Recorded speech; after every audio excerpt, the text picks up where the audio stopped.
വന്ദേ ഗുരുപദദ്വന്ദ്വം അവാങ്മനസ്സഗോചരം രക്തശുക്ലപ്രഭാമിശ്രം അതർക്യം ത്രൈപുരം മഹത്. ഓം തത്സത്. ആരാധ്യനായ അധ്യക്ഷൻ ജസ്റ്റിസ് രാമേന്ദ്രൻ നായർ സാർ, ഇന്ന് ചരിത്രപ്രധാനമായ ഈ സെമിനാറിൽ പങ്കെടുത്ത് തൻ്റെ സാന്നിധ്യം കൊണ്ട് ഇതിന് ആഴവും പരപ്പും അർത്ഥഗരിമയും നൽകുന്ന ശ്രീമാൻ ഗംഗാധരൻ സാർ, ഈ ചടങ്ങിൽ സന്നിഹിതയായിട്ടുള്ള ഹിന്ദു ഐക്യവേദിയുടെ സംസ്ഥാന അധ്യക്ഷ, നമുക്കേവർക്കും പ്രിയങ്കരിയായ ആരാധ്യയായ ശശികൽ ടീച്ചർ, ഇവിടെ രണ്ട് പ്രബന്ധങ്ങൾ, എൻ്റെ റോള് മാറിയതുകൊണ്ട് ഞാൻ മൂന്നെന്ന് പറയുന്നില്ല, ഞാൻ രക്ഷപ്പെട്ടിരിക്കുകയാണ്. അതുകൊണ്ട് രണ്ട് ശരിയായ പ്രബന്ധങ്ങൾ അവതരിപ്പിക്കാൻ വേണ്ടി എത്തിയിട്ടുള്ള ഓർഗനൈസറിൻ്റെ എഡിറ്ററും ഭാരതത്തിലെ അറിയപ്പെടുന്ന ഒരു ചിന്തകനുമായിട്ടുള്ള ശ്രീമാൻ പ്രഫുൽ കേത്കർജി, ഭാരതീയ വിചാര കേന്ദ്രത്തിൻ്റെ ആരാധ്യനായ ഡയറക്ടർ കേസരിയുടെ മുൻ പത്രാധിപർ സഞ്ജയേട്ടൻ, തുടക്കത്തിൽ തന്നെ അതിമനോഹരമായ ഒരു പ്രാർത്ഥനാ ഗീതം കൊണ്ട് നമ്മളെല്ലാം അനുഗ്രഹിച്ച എല്ലാ ഈശ്വരീയ ചൈതന്യങ്ങളെയും ഈ ചർച്ചാ വേദിയിലേക്ക് ആവാഹിക്കാൻ പോന്ന വിധം ആധ്യാത്മികവും അതേപോലെ തന്നെ സ്വരസുഭകവുമായ ആ കീർത്തനം ആലപിച്ച ശ്രീമതി മാതങ്കി കൃഷ്ണമൂർത്തിജി, ആർ വി ബാബു, ഉണ്ണികൃഷ്ണൻ, സദസ്സിൽ സന്നിഹിതരായിട്ടുള്ള പേരെടുത്ത് തന്നെ അഭിസംബോധന ചെയ്യേണ്ട ആളുകളാണ് എല്ലാവരും. അതുകൊണ്ട് ആരെങ്കിലും മുന്നിൽ കാണുന്ന ചിലരെ മാത്രം പറയാൻ ഞാൻ അങ്ങോട്ട് നോക്കാതെ തന്നെ എല്ലാവരെയും സാദരം പ്രണമിക്കുകയാണ്. ഉദ്ഘാടന നടത്തണം ആ ഭാഗം പരിചയപ്പെടുത്തുമ്പോൾ ഞാൻ ശ്രദ്ധിക്കുകയായിരുന്നു, നിങ്ങളുടെയൊക്കെ മുഖം പലയിടത്തും മുഖത്തിൻ്റെ പ്രകാശമൊന്ന് കെട്ടുപോയി. കാരണം പലരും ഇവിടെ എത്തിയത് നമുക്കെല്ലാം ഇപ്പോൾ ഒരു സാഹിബിൻ്റെ ഭാഷയിൽ പറഞ്ഞാൽ ഒരു ഹാർട്ട് ത്രോബായി മാറിയിട്ടുള്ള ശ്രീമാൻ അണ്ണാമലൈ, അദ്ദേഹത്തെ പ്രതീക്ഷിച്ചാണ് നിങ്ങളെല്ലാവരും ഒന്നല്ല, പലരും പ്രതീക്ഷിച്ചു എന്ന് പറയാം. ഇവിടെ വരാൻ അതൊരു കാരണമായിരിക്കില്ല, കാരണം നമ്മളിലേറെ പേരും പ്രവർത്തകരാണ്. അപ്പോൾ പ്രകാശമൊരൽപ്പം കെട്ടുപോകുന്നത് കണ്ടു. മിനിഞ്ഞാന്നറിഞ്ഞെങ്കിലും ബാബുവും ഐക്യവേദിയുടെ ചുമതലക്കാരും ആ വിവരം നിങ്ങളെ ആരെയും നേരത്തെ അറിയിച്ചില്ല, ഇപ്പോഴാണ് അറിയിച്ചത്. പിന്നെ ഞാൻ ശ്രദ്ധിക്കുകയായിരുന്നു, ബാബു പതിവില്ലാത്ത വിധം എന്നെക്കുറിച്ച് കൂടുതൽ കാര്യങ്ങൾ പറയുന്നു. നാളിതുവരെ ഞാനത് കേട്ടിട്ടില്ല. മോശമില്ലാത്ത ഒരാളാണ് ഈ ഉദ്ഘാടനം ചെയ്യുന്നതെന്ന് പറയണമല്ലോ. അതുകൊണ്ട് അത്രയും ബാബു വാക്കുകൾക്ക് പഞ്ഞുള്ള ആളുമല്ല, അതുകൊണ്ട് അത് നന്നായിട്ട് ഉപയോഗിച്ചു ആ സമയത്ത്.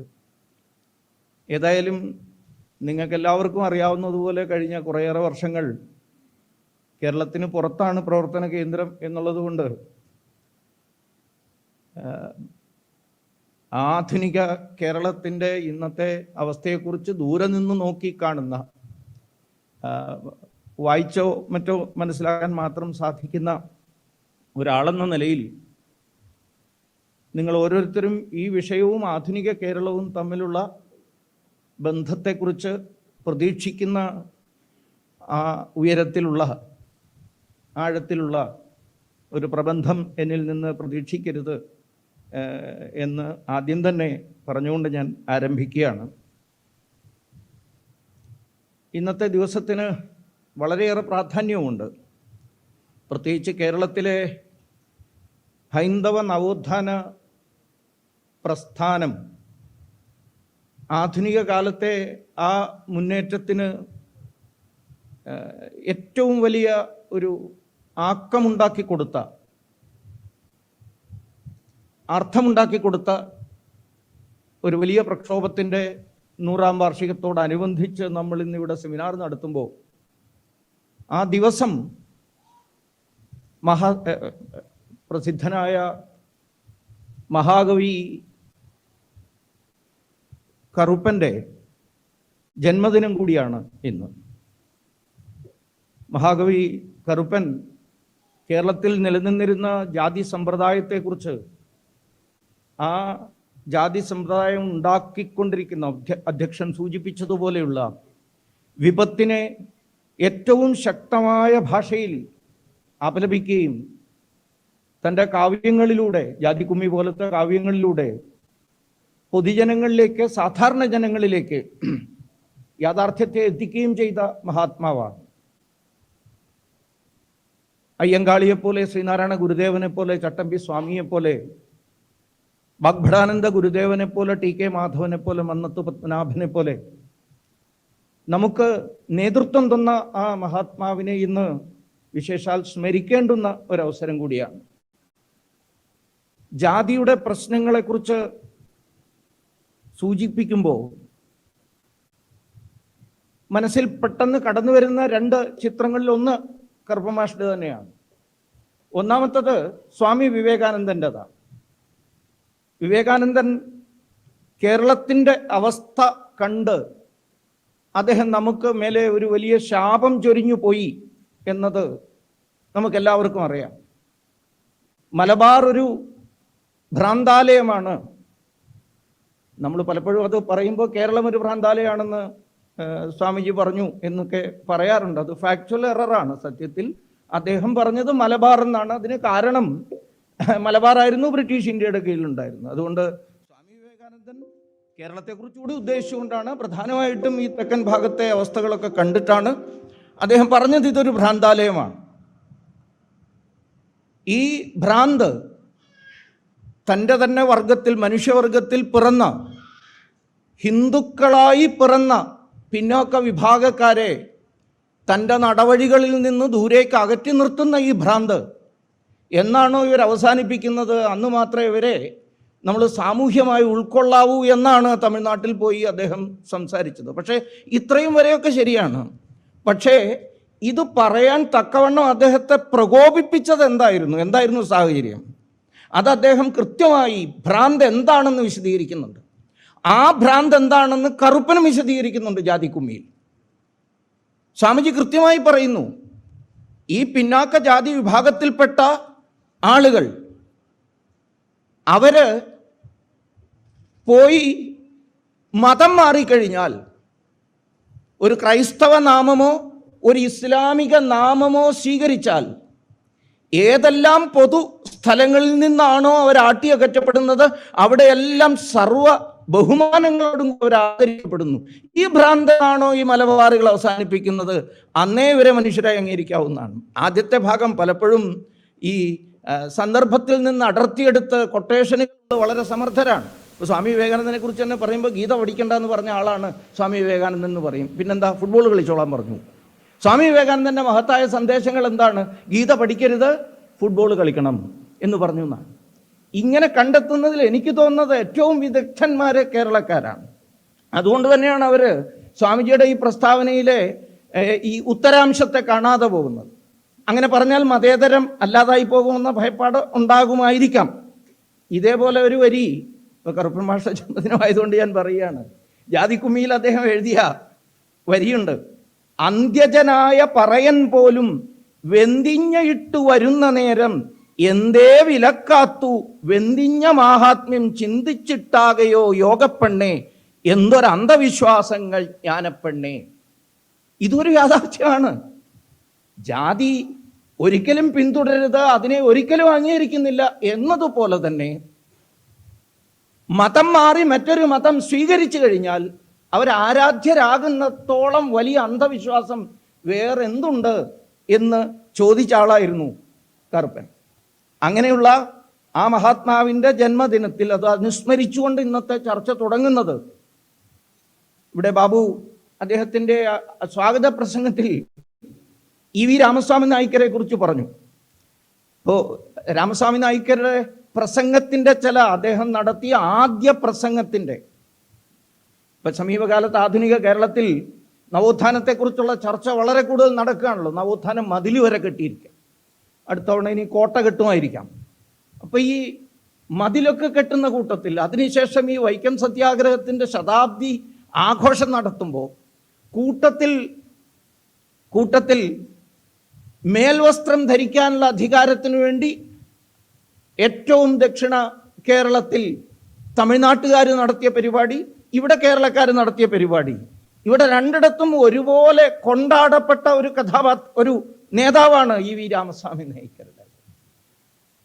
പക്ഷെ അദ്ദേഹം ഇവിടെ വന്ന് അദ്ദേഹത്തിൻ്റെ ഇവിടുത്തെ സാന്നിധ്യം വളരെ ഉദാത്തമായിരുന്നു, ഉന്നതമായിരുന്നു എന്നൊക്കെ പറയാറുണ്ട്. പക്ഷെ നമുക്ക് എല്ലാവർക്കും അറിയാം, ഈ വൈക്കം സത്യാഗ്രഹ രേഖകൾ ഔദ്യോഗികമായി പുറത്തിറക്കിയ രേഖ 158ഓളം രേഖകൾ ഉള്ളതിൽ രണ്ട് രേഖയാണ് ഇ.വി. രാമസ്വാമി നായ്ക്കരുടെ സാന്നിധ്യത്തെക്കുറിച്ച് ആ രേഖകളിലുള്ളത്. ഒന്ന്, അദ്ദേഹം വന്നു എന്ന പത്രവാർത്ത. രണ്ടാമത്തത് അദ്ദേഹം നടത്തിയ ആ പ്രസംഗം. ആ പ്രസംഗത്തിൽ അദ്ദേഹം പറഞ്ഞ ചില വരികൾ പറഞ്ഞു. ഇവിടെ ഞാനൊന്ന് അതൊന്ന് കോട്ട് ചെയ്യുകയാണ്. അവിടെ ഈ വിവേകാനന്ദ സ്വാമികളുടെ ഉദ്ധരണി പറഞ്ഞതുപോലെ, അതേപോലെ തന്നെ കറുപ്പന്മാരുടെ ജാതിക്കുമ്മിയെ ഉദ്ധരിച്ചതുപോലെ ഒരല്പം ബന്ധമുണ്ട്. കുറച്ച് സൂചന ബാബുവിൻ്റെ പ്രസംഗത്തിലും ഉണ്ടായിരുന്നു. ഒരു ഭാഗം അദ്ദേഹം പറഞ്ഞത്, ഹിന്ദു മതത്തിൽ മാത്രം ജനങ്ങൾ കുറഞ്ഞു വരുന്നു, മറ്റു സകല മതത്തിലും ജനങ്ങൾ വർദ്ധിച്ചു വരുന്നു. ഈ തെരഞ്ഞെടുപ്പ് പ്രചരണത്തിൻ്റെ ഇടയിൽ നമ്മുടെ ആദരണീയനായ പ്രധാനമന്ത്രിയെക്കുറിച്ച് ഉന്നയിക്കപ്പെട്ട ഏറ്റവും വലിയ ആരോപണം അതാണ്. അദ്ദേഹം അജണ്ട മാറ്റുന്നു എന്നതിൻ്റെ സൂചനയായി ചിലരെല്ലാം കണ്ടെത്തിയത് ഇങ്ങനൊരു പ്രഖ്യാപനമാണ്. ഇത് ഒരുപക്ഷെ ഈ കഴിഞ്ഞ നൂറ്റാണ്ടിൽ ആദ്യം പരസ്യമായി നടത്തിയത് തന്തൈ പെരിയാറാണ്, അല്ലെങ്കിൽ പെരിയാറാണ്, ഇ.വി. രാമസ്വാമി നായ്ക്കരാണ്. കുറഞ്ഞു വരുന്നു. ഈ ആശങ്ക പങ്കുവച്ചുകൊണ്ട് അദ്ദേഹം വൈക്കത്ത് പ്രസംഗിക്കുമ്പോൾ പിന്നീട് പറയുന്നു, കൃത്യം കണക്കുകളും ഉദ്ധരിച്ചുകൊണ്ട് കോട്ടിയാണ് ആ പ്രസംഗം. നമ്മുടെ ഇന്നത്തെ ഹിന്ദുമതം അധപ്പതിച്ചുവെന്ന് പരിഗണിക്കാം. ക്രിസ്തു മതത്തിലെ ജനസംഖ്യ 22%, ഇസ്ലാമിലേത് 5.2% വർദ്ധിക്കുകയും ഹിന്ദു മതത്തിലേത് 5% കുറയുകയും ചെയ്താണിരിക്കുന്നത്. അടുത്ത ചോദ്യം കൂടി ശ്രദ്ധിക്കൂ. നാം എന്ന് പറഞ്ഞാൽ ആരാണ്? പെരിയാർ. പിന്നെ ഒരു വർഷത്തിനുള്ളിൽ നാം എന്താണെന്ന് അദ്ദേഹത്തിന് പുതിയ നാം ഉണ്ടായി. പിന്നീട് അദ്ദേഹത്തിൻ്റെ പ്രസ്ഥാനത്തിൽപ്പെട്ട ആളുകൾ സനാതനം പ്ലേഗാണെന്നും സനാതനം ഡെങ്കിയാണെന്നും സനാതനം കൊറോണയാണെന്നും പിന്നെ കൊതുകാണെന്നും ഒക്കെ പറഞ്ഞെങ്കിൽ കൂടി രാമസ്വാമി നായ്ക്കർ 24-ൽ പ്രസംഗിക്കുമ്പോൾ അദ്ദേഹം സംശയിക്കുകയാണ്, എന്താ നാം വിവാഹം ചെയ്യാറില്ലേ? തീർന്നില്ല. നമ്മുടെ സ്ത്രീകൾ പ്രസവിക്കാറില്ലേ? മതകാര്യം രാജ്യകാര്യത്തെക്കാൾ വലുതാണ്. ഇവയുടെ പ്രസംഗത്തിലെ വരികളാണ്. മതകാര്യം, അതായത് ധർമ്മകാര്യം രാജകാര്യത്തെക്കാൾ വലുതാണ്. മതഭക്തിയെ അപേക്ഷിച്ച് രാജഭക്തി നിസാരമാണ്. ഹിന്ദു മതത്തിന് പ്രാചീനത കൂടിയാലും ഇന്ന് അത് ഏറ്റവും താണ രീതിയിലേക്ക് പോയിരിക്കുന്നു. തിരുവിതാംകൂറിൽ ഇതര ഭാരതീയ രാജ്യങ്ങളെ അപേക്ഷിച്ച് ക്രിസ്ത്യാനികൾ അധികമായിരിക്കുന്നതിന് കാരണം ഇവിടുത്തെ അയിത്തം മൂലമുണ്ടാകുന്ന മതപരിവർത്തനമാകുന്നു. അടുത്തൊന്നൊന്ന് ശ്രദ്ധിക്കൂ. ഇതെല്ലാം ഇന്ന് അത് ആധുനിക കേരളത്തിൽ ഇത് ചർച്ച ചെയ്യപ്പെടുന്നത് എങ്ങനെയാണെന്ന് നമ്മളൊന്ന് ആലോചിച്ച് നോക്കാം. ഇതിപ്പം ഞാൻ എൻ്റെ പ്രസംഗത്തിലാണ് പറഞ്ഞിരുന്നുണ്ടെങ്കിൽ നേരത്തെ പറഞ്ഞ വകുപ്പ് ഏത് വകുപ്പാണെന്ന് എനിക്കറിയില്ല. ബാബു ആ വകുപ്പനുസരിച്ച് എനിക്കെതിരെ കേസ് കൊടുക്കുക. അതുകൊണ്ട് ഞാൻ കോട്ട് ചെയ്യുകയാണ്. ജാതി നശിപ്പിക്കാനല്ല വൈക്കം സത്യാഗ്രഹം. ഞാനിത് പലവട്ടമായി രേഖ പരിശോധിച്ച് ഇനി പ്രിന്റിംഗ് മിസ്റ്റേക്ക് ആണോ എന്നും നോക്കി. ജാതി നശിപ്പിക്കാനല്ല വൈക്കം സത്യാഗ്രഹം. ഹിന്ദു മതാനുസാരികളിൽ ഒരു വിഭാഗത്തിന് സഞ്ചാര സ്വാതന്ത്ര്യ സ്ഥാപനാർത്ഥമാണ് ഇത് തുടങ്ങിയിട്ടുള്ളത്. ജാതി നശിപ്പിക്കണമെന്നല്ല, ഉയർന്ന ജാതി താണജാതി എന്നുള്ള നിലയെ നശിപ്പിക്കണമെന്ന് മാത്രമേ മഹാത്മജി പറയുന്നുള്ളൂ. ഒന്ന് ആലോചിച്ച് നോക്കൂ. ഇങ്ങനെ ഇ.വി. രാമസ്വാമി നായിക്കരൊക്കെ അദ്ദേഹം ഇവിടെ വന്ന് അദ്ദേഹത്തിൻ്റെ സാന്നിധ്യം, അദ്ദേഹത്തിൻ്റെ നേതൃത്വം, ഒരുപക്ഷെ ആ സമയത്ത് സുപ്രധാന നേതാക്കന്മാരൊക്കെ ജയിലിൽ പോയിരുന്ന സമയത്ത് കോൺഗ്രസ് നിശ്ചയിച്ചിട്ടുണ്ടാകാം, ഇങ്ങനൊരു മഹാത്മാവ്, ഒരു പ്രധാനപ്പെട്ട അറിയപ്പെടുന്ന, ദേശീയ തലത്തിൽ അറിയപ്പെടുന്ന ഒരു നേതാവ് വരണം, നേതൃത്വം കൊടുക്കണം എന്നത് ആവശ്യമായിരുന്നിരിക്കാം. പക്ഷേ അദ്ദേഹത്തെ കൊണ്ടാടുന്നുണ്ടെങ്കിൽ എന്തിൻ്റെ പേരിലായിരിക്കണം കൊണ്ടാടേണ്ടത്? കൊണ്ടാടേണ്ടത് അദ്ദേഹം അന്ന് ഇവിടെ എടുത്ത നിലപാടിനെയാണ് കൊണ്ടാടേണ്ടത്. അതിനുള്ള തൻ്റെ ഇടമുണ്ടോ? വോളണ്ടിയർമാർ സത്യാഗ്രഹം നടത്താൻ വേണ്ടി എത്ര സുന്ദരമായ വിധത്തിൽ വിഭാവനം ചെയ്യപ്പെട്ട ഒരു സമരമായിരുന്നു അത്. ടി.കെ. മാധവന്റെ സംഘാടക മികവ്, ആസൂത്രണ വൈദഗ്ധ്യം, ഇതെല്ലാം ഒരുപോലെ പ്രകടമാകുന്ന ഒന്നായിരുന്നു ആ സമരം. അതിൽ പറയാനുള്ള, എടുക്കാനുള്ള പ്രതിജ്ഞ പോലും വീണ്ടും ഒന്നുകൂടി പറയാനുള്ള തൻ്റെ ഇടം, ചങ്കൂറ്റം ഇല്ലാത്ത വിധത്തിലേക്ക് നമ്മൾ മാറിപ്പോയിരിക്കുന്നു. എസ് ബിജു അത് അവതരിപ്പിക്കുന്നതിന് മുമ്പ് അദ്ദേഹത്തിൻ്റെ ശബ്ദത്തിൽ ചോദിച്ചു, ഇത് പറയാൻ തയ്യാറുണ്ടോ എന്നൊക്കെ. കുറച്ചു നേരം പ്രസംഗിക്കാൻ അവസരം കൊടുത്തിരുന്നെങ്കിൽ ബിജു കുറച്ചുകൂടെ ഒച്ചത്തിൽ ചോദിക്കുമായിരുന്നു. പക്ഷേ അതിലെ ആദ്യത്തെ പ്രതിജ്ഞയിലെ ആദ്യത്തെ അംശം അത് കുറച്ചുകൂടെ ഒച്ചത്തിൽ പറയേണ്ടതായിരുന്നു. ഞാൻ ഹിന്ദുവാണ് എന്ന് പറഞ്ഞ ഭാവം.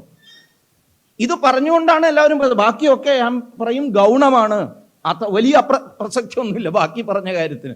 ഞാൻ കോൺഗ്രസിൽ നിന്ന് പെൻഷൻ ചോദിക്കുകയോ ഇല്ലയോ എന്നൊക്കെ പറഞ്ഞ കാര്യം. ഏറ്റവും പ്രധാനം അതിൽ പങ്കെടുത്ത ആളുകൾ ഞാൻ ഹിന്ദു ആണ് എന്ന് പറഞ്ഞുകൊണ്ട് തന്നെയാണ്. ഈ ഞാൻ ഹിന്ദു ആണെന്ന് പറയാൻ പഠിപ്പിച്ചതാരാണ്? ഈ പ്രതിജ്ഞയ്ക്ക് അന്തിമ രൂപം കൊടുക്കുന്നത് ആരുടെ കയ്യൊപ്പ് കിട്ടിയിട്ടാണ്? സാക്ഷാൽ മഹാത്മജിയുടെ. മഹാത്മജി തൻ്റെ ഇതിന് കൊടുക്കുന്ന നേതൃത്വത്തിൽ ആശയ പുഷ്ടീകരണം കൊടുക്കുന്ന സമയത്ത് ടി.കെ. മാധവനൊക്കെ നേരിട്ട് കണ്ടപ്പോഴും, പിന്നീട് അദ്ദേഹത്തിനെ പ്രവർത്തകന്മാർ പോയി കണ്ടപ്പോഴും, മറ്റു പ്രവർത്തകന്മാർ അദ്ദേഹം ഇവിടെ വന്നപ്പോഴൊക്കെ അർത്ഥശങ്കയ്ക്കിടയില്ലാത്തവണ്ണം പ്രഖ്യാപിച്ചത് ഇത് എക്സ്ക്ലൂസീവ്ലി ഒരു ഹിന്ദു അഫെയർ ആണ് എന്നാണ്. ഇത് മതേതരമൊന്നുമല്ല, അങ്ങനൊന്നും ആർക്കും പറയാൻ കഴിയില്ല. ഇത് പറഞ്ഞ ഗാന്ധിജിയാണ് കേട്ടോ, ഞാനല്ല. ഇത് എക്സ്ക്ലൂസീവ്ലി പരിപൂർണമായി ഹിന്ദുവാണ്. അതുകൊണ്ടാണ് പ്രതിജ്ഞാവാചകത്തിന്റെ ആദ്യ ബിന്ദു തന്നെ ഞാൻ ഹിന്ദുവാണ്, അതുകൊണ്ടാണ് ഞാൻ ഈ സമരത്തിൽ പങ്കെടുക്കുന്നത്. എൻ്റെ സഹോദരങ്ങൾക്ക് അവകാശം നിഷേധിച്ചതിനെതിരായിട്ടാണ് ഞാൻ ഇത് നടക്കുന്നത്. എൻ്റെ മനസ്സിലെയും കാലുഷ്യങ്ങളെയും മാലിന്യങ്ങളെയും നീക്കം ചെയ്യാനുള്ള ഒരു ശുദ്ധീകരണ ശ്രമമാണ് ഈ നടത്തുന്നത് എന്ന് പറഞ്ഞവരാണ് ആ വലിയ സമരത്തിൻ്റെ പങ്കാളികളായിരുന്നു. പക്ഷേ ആധുനിക നവോത്ഥാനത്തെക്കുറിച്ചുള്ള ചർച്ചകളിൽ വൈക്കം സത്യാഗ്രഹത്തിൻ്റെ ഈ ഉൾക്കാമ്പ്, അതിൻ്റെ ഉള്ളടക്കം ചോർന്നു പോകുന്നു. ഇതാണ് നമ്മൾ ഏറ്റവും കൂടുതൽ പ്രധാനമായും ചർച്ച ചെയ്യുന്നത്. പിന്നൊരു പ്രധാന ബിന്ദു, ഇത് 1924 മാർച്ചിൽ തുടങ്ങി 1925 അവസാനിച്ച ഒരു പ്രത്യേക കാലഘട്ടത്തിൽ നടന്ന ഒരു സമരപരിപാടി മാത്രമായി ചുരുക്കിക്കൊണ്ടുള്ള ചർച്ച വൈക്കം സത്യാഗ്രഹത്തിൻ്റെ അന്തരാംശത്തെ ഉൾക്കൊള്ളാൻ നമ്മളെ സഹായിക്കില്ല. ഇതൊരു തുടർച്ചയാണ്. ഇത് തുടർന്നു പോകുന്ന, ഇതിനൊരു ഭൂതകാലവുമുണ്ട്, ഇതിന് അനിവാര്യമായി ഇവിടെ നേരത്തെ സൂചിപ്പിച്ചതുപോലെ ഒരു ഭാവി കാലവുമുണ്ട്. ഇത് ആ കാലഘട്ടത്തെക്കുറിച്ച് മാത്രമുള്ള ഒന്നായിരുന്നില്ല. ഏറ്റവും പ്രധാനം, നവോത്ഥാനം എന്നത് ഭാരതത്തെ സംബന്ധിച്ചിടത്തോളമെങ്കിലും അതൊരു വൺ ഡേ വണ്ടർ അല്ല, ഒരു ദിന അത്ഭുതമല്ല. ഭാരതത്തിൽ നവോത്ഥാനം, ഭാരതം എന്നത് നവോത്ഥാനങ്ങളുടെ ഭൂമിയാണ്. എപ്പോഴെല്ലാമാണോ നമ്മൾ ശരിയായ പാതയിൽ നിന്ന് വ്യതിചലിച്ച് അധർമ്മത്തിൻ്റെ, അനീതിയുടെ, അന്യായത്തിൻ്റെ മാർഗത്തിലേക്ക് അറിയാതെ വഴുതി പോകുന്നത്, ആയിരം ആണ്ടുകളുടെ പഴക്കമുള്ള ഒരു സമൂഹത്തെ സംബന്ധിച്ചിടത്തോളം, മനുഷ്യരുടെ സമൂഹത്തെ സംബന്ധിച്ചിടത്തോളം ആ വ്യതിചലനം സ്വാഭാവികമാണ്, സംഭവിക്കാം. അറിയാതെ നമ്മുടെ അടിത്തറയിൽ നിന്ന് അകന്നു പോകുമ്പോൾ നമുക്ക് ചില വീഴ്ചകൾ വരാം. പക്ഷേ ആ വീഴ്ചകളിൽ നിന്ന് നമ്മെ രക്ഷപ്പെടുത്തി നേർപാതയിലേക്ക് കൊണ്ടുവരുന്ന പ്രക്രിയയുടെ പേരാണ് നവോത്ഥാനം. അതുകൊണ്ടാണ് ഗീതാകാരൻ എപ്പോഴെല്ലാമാണോ ധർമ്മത്തിന് വീഴ്ചയുണ്ടാവുന്നത് ആ സമയത്ത് ഞാൻ അവതരിച്ചെത്തി ധർമ്മത്തെ രക്ഷിക്കും, അധർമ്മത്തെ ഇല്ലാതെയാക്കും എന്ന് പറഞ്ഞിരിക്കുന്നത് ഒരർത്ഥത്തിൽ നവോത്ഥാന സംബന്ധിയായ ഒരു നിർവചനം കൂടിയായി വേണം നമ്മൾ എണ്ണാൻ. പല സന്ദർഭങ്ങളിലും ഇത് ഉണ്ടായിട്ടുണ്ട്. വേദകാലത്തെ കഥകളെ പറയുമ്പോൾ പോലും ഒരു വേനൻ, ഇവിടെ രാജാക്കന്മാരുടെ ദുർഭരണ സമ്പ്രദായത്തെക്കുറിച്ച് ആദരണീയനായ അധ്യക്ഷൻ സൂചിപ്പിച്ചു. സത്യമാണ്, ഉണ്ടായിട്ടുണ്ട്. അങ്ങനെ ഒരു രാജാവായിരുന്നു വേനൻ. വേനൻ അത്തരം ഒരു കൃത്യം ചെയ്തപ്പോൾ അന്നത്തെ കാലത്ത് ഈ സംസ്കാരത്തിൻ്റെ നമ്മുടെ തനിമയുടെ വക്താക്കളായ സന്യാസിമാർ പൊതുജനങ്ങളെ സംഘടിപ്പിച്ചുകൊണ്ട് വേനന്റെ സഭയിലേക്ക് മാർച്ച് ചെയ്ത വേനനെ രാജ സിംഹാസനത്തിൽ നിന്ന് പിടിച്ചിറക്കി സഭാമധ്യത്തിലിട്ട് തച്ചുകൊന്ന് അയാളുടെ തുടകടഞ്ഞു പൃഥു എന്ന രാജാവിനെ ഉണ്ടാക്കിയ കഥ പ്രതീകാത്മകമായിരിക്കാം, പക്ഷേ അതിലൊരു വസ്തുത അടങ്ങുന്നുണ്ട്. ധർമ്മത്തിന് അപജയം ഉണ്ടാകുമ്പോൾ ഇവിടെ നവോത്ഥാനം സംഭവിക്കും. അത് കാലങ്ങളിൽ പല സന്ദർഭങ്ങളിലും നടന്നിട്ടുണ്ട്.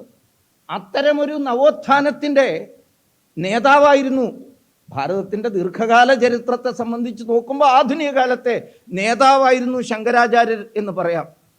ചിലർക്കെങ്കിലും ഒരു ആശങ്കയുണ്ടാവാം. കാരണം ഈ അയിത്തത്തിൻ്റെ മുഴുവൻ കാരണക്കാരനായ അപശൂദ്രാധികരണത്തെ ഒക്കെ ഉയർത്തി എഴുതുകയും കൊണ്ടുവരികയും ചെയ്ത ശങ്കരാചാര്യരെ ആണല്ലോ ഇണ്ടന്തുരുത്തിമന നമ്പൂതിരി മഹാത്മാജിയുടെ മുമ്പാകെ സമർത്ഥിക്കാൻ വേണ്ടി ശ്രമിച്ചത്. സത്യത്തിൽ അത് ശങ്കര കൃതി അല്ല എന്ന് എല്ലാ പണ്ഡിതന്മാരും, ശരിയായ സത്യപക്ഷത്ത് നിൽക്കുന്ന എല്ലാ പണ്ഡിതന്മാരും ഒരുപോലെ പറഞ്ഞതാണ്. അതിന് വേറെയും തെളിവുണ്ട്.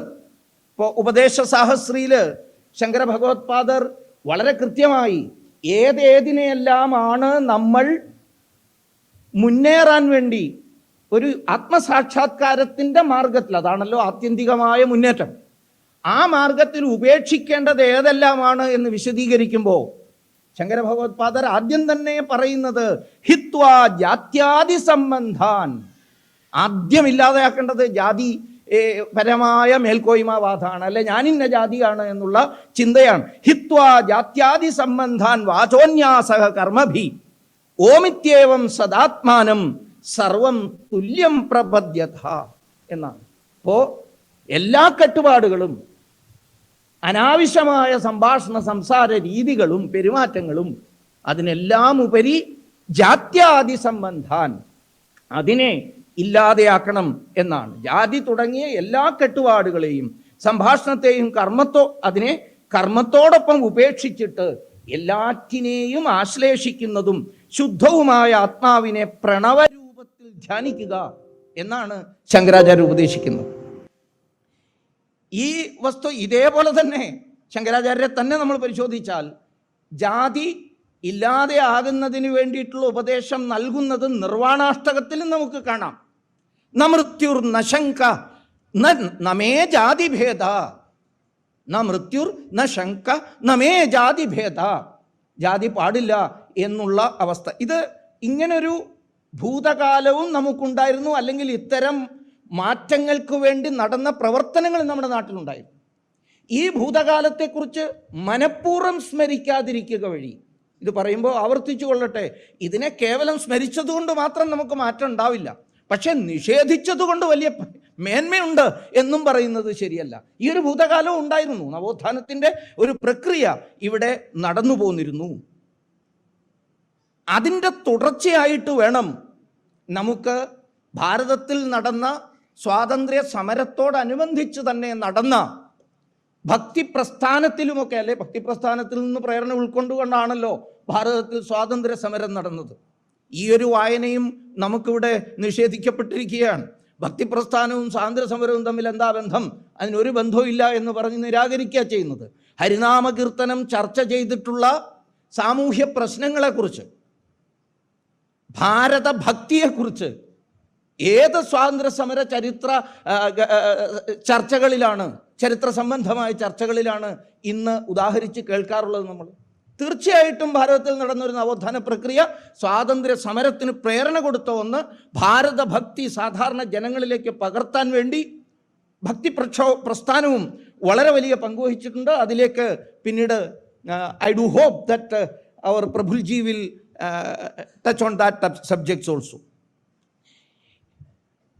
എപ്പോഴൊക്കെയാണോ ഇങ്ങനെ ഞാൻ നേരത്തെ സൂചിപ്പിച്ചതുപോലെ ശരിയായ മാർഗത്തിൽ നിന്ന് വ്യതിചലിച്ച് പിഴച്ച സമ്പ്രദായങ്ങൾ നമുക്കിടയിലേക്ക് വരുന്നത് അപ്പോഴൊക്കെയും സ്വത്വത്തിൽ തനിമയിൽ ഊന്നി നിന്നുകൊണ്ടുള്ള പരിവർത്തനങ്ങൾ ഇവിടെ സംഭവിച്ചിട്ടുണ്ട്. ഒരു ചെറിയ ചരിത്ര സംഭവം കൂടി ഇവിടെ ഉദാഹരിക്കേണ്ടതുണ്ട് എന്ന് പറയുകയാണ്. 1486 ഒരു സമാനമായ അവസ്ഥ തിരുവിതാംകൂറിലും തെക്കൻ തിരുവിതാംകൂറിലും നിലനിന്ന സാഹചര്യത്തിൽ 15-ാം നൂറ്റാണ്ടിൻ്റെ അവസാനത്തിലാണ് വേണാടെന്ന് ഭരിച്ചിരുന്ന രാജാവ് ജയസിംഹദേവൻ നടപ്പിൽ വരുത്തിയൊരു പരിഷ്കാരത്തെക്കുറിച്ച് ചരിത്രരേഖകളിൽ നിന്ന് നമുക്ക് വായിച്ചെടുക്കാൻ പറ്റും. അവിടെ പെരയന്തെരുവിൽ അന്നത്തെ കാലത്ത് പരശുരാമ പെരുന്തെരുവ്, അവിടെ പരമ്പരാഗതമായി തുണികൾക്ക് ചായം തേക്കാൻ വേണ്ടി അന്യനാട്ടിൽ നിന്ന് വന്ന ജാതിയിൽ പിന്നാക്കക്കാരായ ആൾക്കാരുണ്ടായിരുന്നു. അവർക്ക് ഇതേപോലത്തുള്ള നിരോധനങ്ങളെയും നേരിടേണ്ടി വന്നു ജാതിയിൽ മേലെയുള്ള യാഥാസ്ഥിതികരുടെ കയ്യിൽ നിന്ന്. അവർക്ക് പൊതു ഇടങ്ങളിൽ നിന്ന് വെള്ളം കുടിച്ചുകൂടാ, പൊതുസ്ഥലങ്ങളിൽ നടന്നുകൂടാ, പ്രധാനപ്പെട്ട കോവിലുകളിൽ ആരാധനയ്ക്ക് പോയിക്കൂടാ. ഇങ്ങനെയെല്ലാമുള്ള കഠിനമായ വിവേചനത്തിന് ഇരയായിരുന്നു അവർ. ആ സന്ദർഭത്തിൽ എല്ലാ നാടും സന്ദർശിക്കുന്നത് പോലെ ജയസിംഹദേവൻ ആ പരശുരാമ പെരുന്തെരുവിലും അദ്ദേഹം എത്തിയ സമയത്ത് ഇവരുടെ പ്രതിനിധികൾ ധൈര്യം സംഭരിച്ച് ആനപ്പുറത്ത് എഴുന്നള്ളുന്ന രാജാവിന് അവരുടെ പരിദേവനം സമർപ്പിച്ചു. ആ പരിദേവനം ഇദ്ദേഹം വടശ്ശേരി സന്ദർശിച്ച സമയത്ത് അവരുടെ ദുസ്ഥിതി അവതരിപ്പിച്ചു. അത് കേട്ട് മനസ്സിലാക്കിയ ജയസിംഹദേവൻ അദ്ദേഹം 4-5 ബിന്ദുക്കൾ അടങ്ങുന്ന പോയിന്റ്സ് അടങ്ങുന്ന ഒരു സർക്കാർ ഓർഡർ, രാജാവിൻ്റെ ഓർഡർ പുറപ്പെടുവിച്ചു. ഈ ഉറപ്പിടിക്കാനുള്ള കാരണമാണ് ഒന്നാമത്തത്. എന്തെന്നാൽ ഇക്കൂട്ടർക്ക് എന്തെങ്കിലും പരാതിയുള്ള പക്ഷം രാജാവ് എഴുന്നള്ളുന്ന സമയത്ത്, ഇതൊക്കെ അക്കാലത്തെ ശബ്ദപ്രയോഗങ്ങളാണ് കേട്ടോ, രാജാവ് ആരാടോ എഴുന്നള്ളാൻ എന്നൊക്കെ ചോദിച്ചിട്ട് പുതിയ വിപ്ലവമൊന്നും സംഘടിപ്പിക്കാൻ നിൽക്കണ്ട. അങ്ങനെയാണ് ഇന്നത്തെ കാലത്ത്, ആവശ്യമുള്ളത് മാത്രം എടുക്കും. പക്ഷെ അത് എഴുതിയിരിക്കുന്ന അങ്ങനെയാണ്. രാജാവ് ആനപ്പുറത്ത് എഴുന്നള്ളുന്ന സമയത്ത് അത് ഉണർത്തിക്കാവുന്നതാണ്. ആ രേഖ അപ്പാടെ ഞാൻ ഇവിടെ ഉദ്ധരിക്കുകയാണ്. രണ്ടാമത്തത്, സൈന്യത്തിൻ്റെയും നാവിക സേനയുടെയും സംരക്ഷണത്തിനും പരിപാലനത്തിനും ആവശ്യമായതൊഴികെ ബാക്കി എല്ലാ നികുതികളും റദ്ദു ചെയ്യുന്നു. എന്നാൽ ഇവരുടെ മേലെ അധിക നികുതി ഇല്ലാതാക്കുന്നു. 3, മേൽജാതിക്കാർ ഇവരുടെ മതപരമായ ആരാധനകളിലോ ഉത്സവങ്ങളിലോ ഇടപെടാൻ പാടുള്ളതല്ല. 4, ഇവരെ അനീതിക്ക് വിധേയമാക്കാൻ പാടുള്ളതല്ല. 5, വിലക്കുകൾ കൂടാതെ പൊതുകിണറുകളും കുളങ്ങളും ഇവർക്ക് ഉപയോഗിക്കാവുന്നതാണ്. 6, ബ്രാഹ്മണരും പിള്ളമാരും മറ്റും മേൽജാതിക്കാരും ഇവരുടെ കാര്യങ്ങളിൽ ഇടപെടുന്നത് രാജകോപവും ശിക്ഷയും ക്ഷണിച്ചു വരുത്തുന്നതായിരിക്കും. ഇത് ഒരു ഒറ്റപ്പെട്ട സംഭവമല്ല 924 നടന്ന മുന്നേറ്റം എന്ന് ചൂണ്ടിക്കാണിക്കാൻ വേണ്ടി ഞാൻ ഈ ഭൂതകാലത്തെക്കുറിച്ച്, നവോത്ഥാനങ്ങളുടേതാണ് നമ്മുടെ നാട്, എപ്പോഴെല്ലാമാണോ ശരിയായ വഴിയിൽ നിന്ന് വ്യതിചലിക്കപ്പെട്ടിട്ടുള്ളത് അപ്പോഴൊക്കെയും ഒരു കറക്റ്റീവ് ആക്ഷൻസ് സമൂഹത്തിൻ്റെ ഭാഗത്തു നിന്നും ശരിയായ ഭാരതീയത, നമ്മുടെ സംസ്കാരത്തെക്കുറിച്ചുള്ള ബോധമുള്ള ഭരണാധികാരിയിൽ നിന്നും ഉണ്ടായിട്ടുണ്ട് എന്ന വസ്തുത കൂടി നമ്മൾ മനസ്സിലാക്കണം. വൈക്കം സത്യാഗ്രഹം എങ്ങനെയാണ് നടന്നത്, ഏതെല്ലാം തരത്തിലാണ് അതിൻ്റെ മുന്നേറ്റം ഉണ്ടായത് എന്നതിനെക്കുറിച്ചൊക്കെ നമുക്ക് വളരെ കൂടുതൽ ചർച്ചകൾ ഇനിയും നടക്കും എന്നതുകൊണ്ട്, ഇതിനു മുമ്പ് തന്നെ നടന്നിട്ടുണ്ട് എന്നതുകൊണ്ട് ഞാൻ അതിലേക്ക് കൂടുതൽ കടന്നു പോകുന്നില്ല. സൂചിപ്പിക്കപ്പെട്ടു, ശ്രീനാരായണ ഗുരുദേവ വത്സല ശിഷ്യനായ ടി.കെ. മാധവനാണ് വൈക്കം സത്യാഗ്രഹത്തിൻ്റെ ഒരു നെടുന്തൂണായി, നട്ടെല്ലായി നേതൃത്വം അദ്ദേഹമാണ് വഹിച്ചത്. പിന്നെ അനേകം നേതാക്കന്മാരുണ്ടായിരുന്നു. എല്ലാ ജാതി വിഭാഗത്തിൽപ്പെട്ടവരും അതിന് നേതൃത്വം കൊടുത്തിരുന്നു എന്ന വസ്തു നമുക്കറിയാം. വോളണ്ടിയർമാരായി പങ്കെടുക്കുന്ന 3 പേര് എങ്ങനെയുള്ളവരായിരിക്കണം എന്നും നിശ്ചയിക്കപ്പെട്ടിരുന്നു. ഒരു വലിയ സാമൂഹ്യ സമന്വയത്തിൻ്റെ, സമരസതയുടെ, ഏകീകരണത്തിൻ്റെ ഒരു ഉദാഹരണമെന്ന നിലയിലാണ് ഇത് നടന്നത്. അന്ന് നടന്ന ഈ സമര പരിപാടികളിലെ എല്ലാ വിഭാഗം ആളുകളുടെ പങ്കാളിത്തവും അതിൻ്റെ ഉള്ളടക്കമായ ഹിന്ദു നവീകരണം, ഹിന്ദു പരിഷ്കരണം എന്ന വശത്തെയും മറക്കുന്നതോടൊപ്പം തന്നെ ചില പ്രധാനപ്പെട്ട വ്യക്തിത്വങ്ങളെയും നിഷ്കരുണം തമസ്കരിക്കുന്നത് ഇക്കാലത്തെ നവോത്ഥാന ചർച്ച, ഈ പുത്തൻ നവോത്ഥാന ചർച്ചകളിൽ കാണാം. മന്നത്തു പത്മനാഭനോ ടി കെ മാധവനോ എന്തിന് ആമചാടി തേവനോ അല്ലെങ്കിൽ പാലക്കുഴക്കാരനാ പാവം ഇളയതിൻ്റെയോ പേരെവിടെയാണ് ചർച്ച ചെയ്യപ്പെടുന്നത്? അവരുടെ പേരുകൾ ചർച്ച ചെയ്യപ്പെടുന്നേയില്ല. ഏറ്റവും കൂടുതൽ ഇനി വരാൻ പോകുന്ന തലമുറ ഒരുപക്ഷെ ധരിക്കുക, കേരളത്തിലെ ആളുകളെ ഈ ജാതി കുഴപ്പത്തിൽ നിന്ന് രക്ഷപ്പെടുത്തിയത് ഒരേ ഒരാളാണ്, അത് ഇ വി രാമസ്വാമി നായ്ക്കരാണ് എന്ന നിലയിലേക്ക് കാര്യങ്ങൾ കൊണ്ടുപോയിക്കൊണ്ടിരിക്കുകയാണ്. അങ്ങനെയാണത് സഞ്ചരിച്ചുകൊണ്ടിരിക്കുന്നത്. ഞാൻ ഈ പറഞ്ഞ പേരുകാരെ കുറിച്ചൊക്കെ ഉള്ളത് നമ്മൾ പലപ്പോഴും നമുക്കവരെ ആദരിക്കാൻ, സ്മരിക്കാൻ, നമുക്കെന്ന് പറയുമ്പോൾ ഐക്യവേദി മാത്രം നടത്തിയതുകൊണ്ട് കാര്യമില്ലല്ലോ. ഇത് നടത്തേണ്ടവർ ഈ സമരത്തിൻ്റെ ശതാബ്ദി സന്ദർഭത്തിൽ പോലും അവരെക്കുറിച്ച് പറയേണ്ട ഒരു ചെറിയ ചിത്രമെങ്കിലും ഏതെങ്കിലും ഒരു സ്ഥലത്ത് വെച്ച് അവരെ ഒന്നും ആദരിക്കാൻ തയ്യാറായിട്ടില്ല.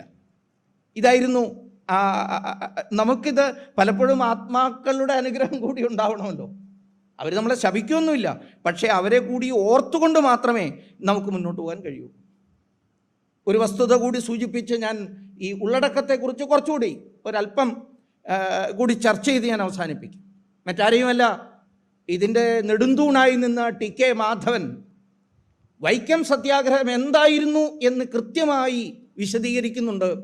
സമരം ഏറെക്കുറെ പൂർത്തിയായതിനു ശേഷം 1926 മെയ് 22, 23 തീയതികളിൽ ഹരിപ്പാട് വെച്ച് നടന്ന ഒരു സുപ്രധാന സമ്മേളനത്തിൽ വൈക്കം സത്യാഗ്രഹത്തെക്കുറിച്ച് ദീർഘമായി വിശദീകരിക്കണം, എന്താണ് അത് എന്ന് വിശദീകരിക്കണം എന്ന് പറഞ്ഞതിൻ്റെ പേരിൽ അദ്ദേഹം ഒരു പ്രൗഢമായ സദസ്സിനെ തന്നെ അഭിസംബോധന ചെയ്തുകൊണ്ട്, പ്രൗഢമായ സദസ്സ് എന്ന് ഞാൻ ഉദ്ദേശിക്കുമ്പോൾ അവിടെ കേരളത്തിൻ്റെ അന്നത്തെ സാംസ്കാരിക പരിച്ഛേദം മുഴുവൻ, വള്ളത്തോൾ നാരായണ മേനോൻ തുടങ്ങി നാലപ്പാട് നാരായണ മേനോൻ തുടങ്ങിയിട്ടുള്ള എല്ലാ പ്രഗത്ഭമതികളുമുള്ള സദസ്സിൽ അദ്ദേഹം പറഞ്ഞു തുടങ്ങുന്നത് തന്നെ വൈക്കം സത്യാഗ്രഹം ഹിന്ദു ധർമ്മ പരിഷ്കരണത്തിനായി നടന്ന പോരാട്ടമാണ് എന്ന് പറഞ്ഞുകൊണ്ടാണ്.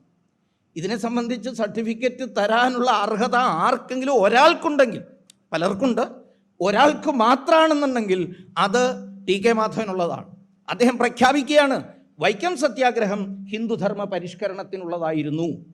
അദ്ദേഹം തുടങ്ങുന്നത് തന്നെ, ഞാൻ ഹിന്ദുധർമ്മത്തിൽ സ്ഥിരമായി ആത്മാർത്ഥമായി വിശ്വസിക്കുന്ന ഒരുവനാകുന്നു, എൻ്റെ വിശ്വാസത്തിന് എൻ്റെ ആത്മാവോളം തന്നെ ആഴമുണ്ട് എന്ന് പറഞ്ഞുകൊണ്ടാണ് അദ്ദേഹം തുടങ്ങുന്നത് തന്നെ. തുടക്കത്തിൽ തന്നെ ഇത് പ്രഖ്യാപിച്ച് ആത്മവിദ്യാസംഘം നടത്തിയ സമ്മേളനമായിരുന്നു അത്. അതിൽ ഈ ക്ഷേത്രപ്രവേശന വിളംബരത്തെക്കുറിച്ച് സാമാന്യമായി ദീർഘമായി അഭിപ്രായം പറയണം എന്ന് എന്നോട് പറഞ്ഞതുകൊണ്ട് കേരളത്തിൻ്റെ അഭിപ്രായ നേതാക്കന്മാർ, ഒപ്പീനിയൻ ലീഡേഴ്സ് അല്ലെ ഒപ്പീനിയൻ മേക്കേഴ്സ് എന്ന അർത്ഥത്തിൽ സംബന്ധിക്കുന്ന ഈ സദസ്സിൽ ഞാനിത് വിശദീകരിക്കുകയാണ് എന്ന് അദ്ദേഹം പറഞ്ഞു. ഹിന്ദു മതത്തെ പരിഷ്കരിച്ച് ഹിന്ദുധർമ്മത്തെയും ഹൈന്ദവ നാഗരികതയെയും ഉദ്ധരിക്കുന്നതിന് ഉദ്ദിഷ്ടമായിരിക്കുന്ന വിശാലമായ കാര്യപരിപാടി ഈ പരിപാടിയുടെ ഒരു അംശഭൂതമാകുന്നു. എന്നുവെച്ചാൽ ഇതൊരു സിവിലൈസേഷണൽ വാറാണെന്ന് ഇന്നത്തെ മോഡേൺ ഭാഷയിൽ, ആധുനിക ഭാഷയിൽ ഇതൊരു നാഗരികതാ യുദ്ധമാണ് എന്നാണ് ടി കെ മാധവൻ. ഇത് സമരം കഴിഞ്ഞ് കുറേ വർഷങ്ങൾക്ക് ശേഷം പറഞ്ഞല്ല, മാസങ്ങൾക്കുള്ളിൽ പ്രഖ്യാപിച്ചതാണ്. ഇതായിരുന്നു. പിന്നെ പ്രധാനമായി അദ്ദേഹം ചർച്ച ചെയ്യുന്ന മറ്റൊരു വിഷയം, ഈഴവർ ഹിന്ദുക്കളാണോ എന്ന സംശയം പലരും ഉന്നയിക്കുന്നുണ്ട്. ക്ഷേത്രപ്രവേശന പ്രക്ഷോഭണം ഹിന്ദുമത പരിഷ്കരണത്തെയും ഹിന്ദുധർമ്മ സ്ഥാപനത്തെയും സഹായിക്കുന്നത് എങ്ങനെ എന്ന് വിവരിക്കുന്നതിന് മുമ്പായി ഈഴവരും മറ്റും ഹിന്ദുക്കളാണോ എന്ന് ഈഴവരായ എൻ്റെ ചില മാന്യസ്നേഹിതർ ചോദിക്കുന്നതിനുള്ള മറുപടി പറഞ്ഞുകൊണ്ടാണ്. അതിൽ അദ്ദേഹം വിശദീകരിക്കുന്നു, ഈ ഇന്ന് നിലനിൽക്കുന്ന ജാതി പ്രശ്നങ്ങളെ മുൻനിർത്തി ചില നേതാക്കന്മാരുടെ പേരും അദ്ദേഹം പരാമർശിക്കുന്നുണ്ട്. ഞാൻ ഇതിവിടെ ഉദ്ധരിക്കുന്നത് ശരിയല്ലാത്തതുകൊണ്ട് ഞാൻ അതിലേക്ക് കടക്കുന്നില്ല.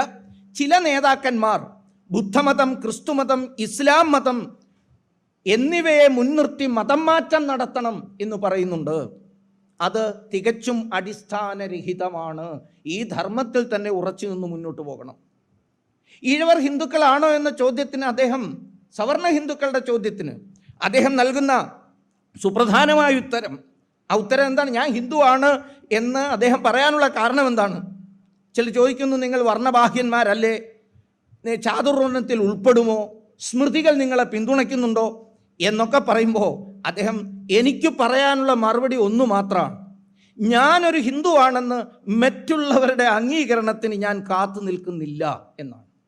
ഒരു സ്മൃതിയുടെയും ഒരു സ്മാർത്തൻ്റെയും ഒരു ഗ്രന്ഥത്തിൻ്റെയും ഒരു ജാതി മേലാളിൻ്റെയും സർട്ടിഫിക്കറ്റ് എനിക്ക് വേണ്ട. ഞാൻ പറയുന്നു ഞാനൊരു ഹിന്ദുവാണ് എന്ന്. ഇപ്പോൾ ഡോക്ടർ ഹെഡ്ഗേവാറിനോട്, രാഷ്ട്രീയ സ്വയംസേവക സംഘ സ്ഥാപകനായ ഡോക്ടർ ഹെഡ്ഗേവാറിനോട് ചിലർ ചോദിച്ചു, ഈ ആധുനിക കാലത്തിന് യുക്തമായ ഒരു നിർവചനം ഹിന്ദുത്വത്തിന് തരാമോ എന്ന്.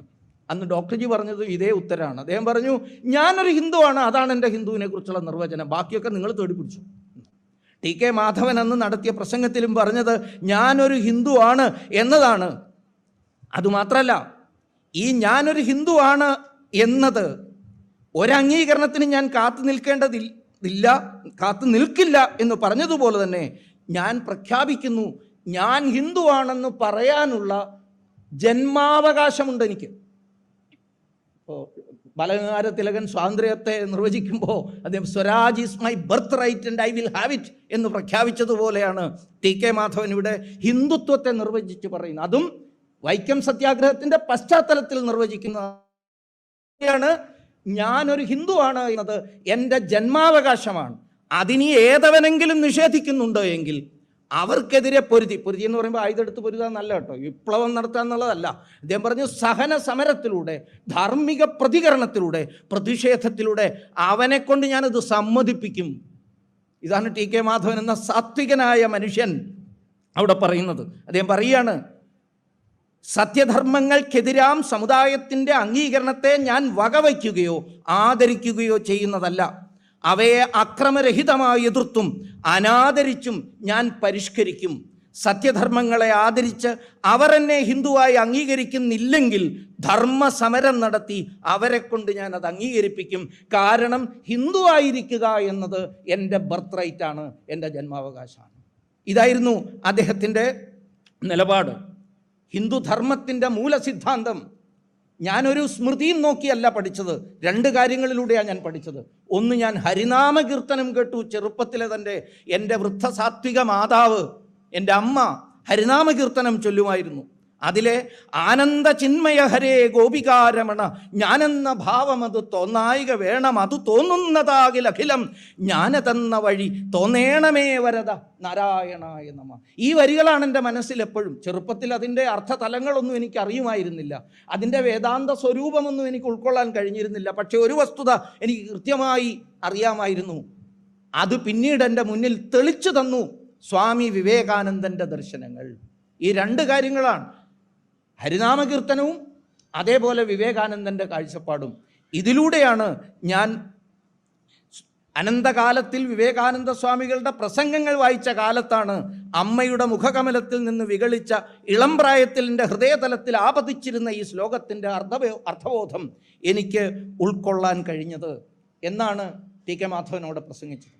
അപ്പോൾ ശരിയായ അർത്ഥത്തിൽ വൈക്കം സത്യാഗ്രഹത്തെ നമ്മൾ നോക്കിക്കാണുമ്പോൾ ഈ ഉള്ളടക്കത്തെ നിഷേധിച്ചുകൊണ്ട് ഈ മുഴുവൻ രാഷ്ട്രത്തെയും, ഈ ഹിന്ദുത്വത്തിൻ്റെ പ്രഭവഭൂമിയായ, ഉദ്ഭവഭൂമിയായ ഈ ഭാരതത്തെ മുഴുവൻ മുന്നിൽ കണ്ടുകൊണ്ടുള്ള ഒരു സമരപരിപാടി തന്നെയായിരുന്നു അന്നവിടെ നടന്നത് എന്ന് തിരിച്ചറിഞ്ഞുകൊണ്ട് വേണം ആധുനിക കാലത്ത് നമ്മൾ ഈ വൈക്കം സത്യാഗ്രഹത്തെ വിലയിരുത്താൻ.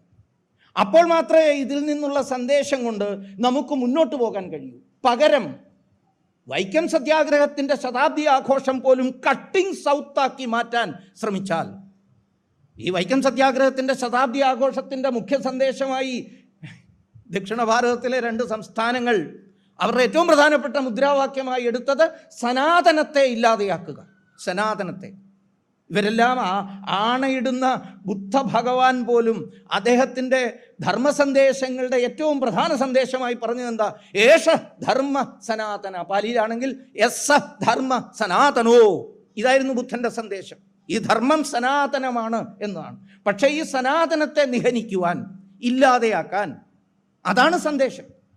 ഭാരതത്തിൻ്റെ ഭാഗമല്ല, ഈ സംസ്കൃതിയുടെ ഭാഗമല്ല തെക്കൻ പ്രദേശമെന്ന് ശഠിക്കാൻ വേണ്ടി ശ്രമിക്കുക. ഏത് കേരളത്തെയാണ്, ഏത് ദക്ഷിണ ഭാരതത്തെയാണ് മുറിച്ചകറ്റാൻ ഈ കൂട്ടർ ശ്രമിക്കുന്നത്? തെറ്റായ നറേറ്റീവ്സ്, തെറ്റായ സന്ദേശങ്ങൾ സമൂഹത്തിലേക്ക്, അതിലുപരി വളർന്നു വരുന്ന തലമുറയിലേക്ക് പകർന്നു നൽകുവാൻ ഇത്തരം പവിത്രമായ മുഹൂർത്തത്തെ പോലും ദുരുപയോഗം ചെയ്യുന്ന ഒരു കാലഘട്ടത്തിലാണ് നാം ജീവിക്കുന്നത്. ഈ തിരിച്ചറിവ് ആധുനിക കാലത്ത് നമുക്ക് ആധുനിക കേരളത്തിൻ്റെ നിർമ്മിതിക്ക് ഈ തിരിച്ചറിവ് അനിവാര്യമാണ്. എങ്ങനെയാണ് എല്ലാ ജാതി വിഭാഗത്തിൽപ്പെട്ട സദ്ബുദ്ധികൾ, ശരിയാണ്, കുഴപ്പക്കാരായ ആളുകൾ എല്ലാ ജാതി വിഭാഗത്തിലും ഉണ്ടാകും. ഈ ഏകീകരണത്തിനെതിരായി പ്രവർത്തിച്ച, ഏകീകരണത്തിനും മുന്നേറ്റത്തിനും സത്യാഗ്രഹത്തിനും വരെ എതിരായി പ്രവർത്തിച്ച ആളുകൾ കേവലം ഏതെങ്കിലും ജാതി മേൽക്കോയ്മയിൽപ്പെട്ടവരായിരുന്നോ? ശരിയായ വിശകലനം ചെയ്താൽ ഞാൻ അത്തരം ചർച്ചകളിലേക്ക് നയിക്കുന്നില്ല. ജാതിയല്ല അതിന് കാരണം, മനസ്സിൻ്റെ ഉള്ളിലെ വികാരമാണ്. ആ വികാരത്തെ സദ്ബുദ്ധിയോടുകൂടി കാണാൻ കഴിയുന്ന ആളുകളെല്ലാവരും ഇതിനു വേണ്ടി പ്രവർത്തിച്ചിട്ടുണ്ട്. അത്തരമൊരു വലിയ ഏകീകരണം, ആ ഏകീകരണത്തിലൂടെ നമുക്ക് മുന്നോട്ട് പോകാൻ കഴിയണം. അതാണ് വൈക്കം സത്യാഗ്രഹം നമുക്ക് നൽകുന്ന ഏറ്റവും പ്രധാനപ്പെട്ട സന്ദേശം. ഈ മഹത്തായ ഉള്ളടക്കത്തെ, ഈ തനിമയെ നിരാകരിച്ചുകൊണ്ടോ അതിനുവേണ്ടി ജീവിതം സമർപ്പിച്ച മഹത്തുക്കളെ വിസ്മരിച്ചുകൊണ്ടോ ഉള്ള ആഘോഷങ്ങളല്ല വേണ്ടത്. അവരെ സ്മരിച്ചുകൊണ്ടും ആ സന്ദേശത്തെ കേന്ദ്രബിന്ദുവായി പ്രതിഷ്ഠിച്ചുകൊണ്ട് മുന്നേറാനുള്ള, സംഘടിച്ച് മുന്നോട്ട് പോകാനുള്ള, ഗുരുദേവനൊക്കെ പറഞ്ഞ ആ സംഘടിച്ച് മുന്നോട്ട് പോകാനുള്ള, ശ്രീനാരായണ ഗുരുദേവൻ തന്നെ ഇതിന് നൽകിയ സന്ദേശത്തിലൊക്കെ അത് വളരെ വ്യക്തമായി തന്നെ പറയുന്നുണ്ട്, ഒരു സംശയത്തിനും ഇടയില്ലാത്തവണ്ണം. അതിനെ മുഴുവൻ സ്മരിച്ച് നമുക്ക് മുന്നോട്ട് പോകാൻ കഴിയുമ്പോഴാണ് ആധുനിക കേരളം സമൃദ്ധമായ, സമ്പന്നമായ ഒരു കേരളമായി മാറുകയുള്ളൂ എന്ന് സൂചിപ്പിച്ചുകൊണ്ട് ഞാൻ എൻ്റെ വാക്കുകൾ ഉപസംഹരിക്കുന്നു. ഒപ്പം ഈ സെമിനാർ ബഹുമാന്യനായ അണ്ണാമലയുടെ അസാന്നിധ്യത്തിൽ ഉദ്ഘാടനം ചെയ്തതായി അദ്ദേഹത്തിന് വേണ്ടി ഉദ്ഘാടനം ചെയ്തതായി പ്രഖ്യാപിച്ചുകൊണ്ട് ഞാൻ എൻ്റെ വാക്കുകൾ ഉപസംഹരിക്കുന്നു. വന്ദേ മാതരം.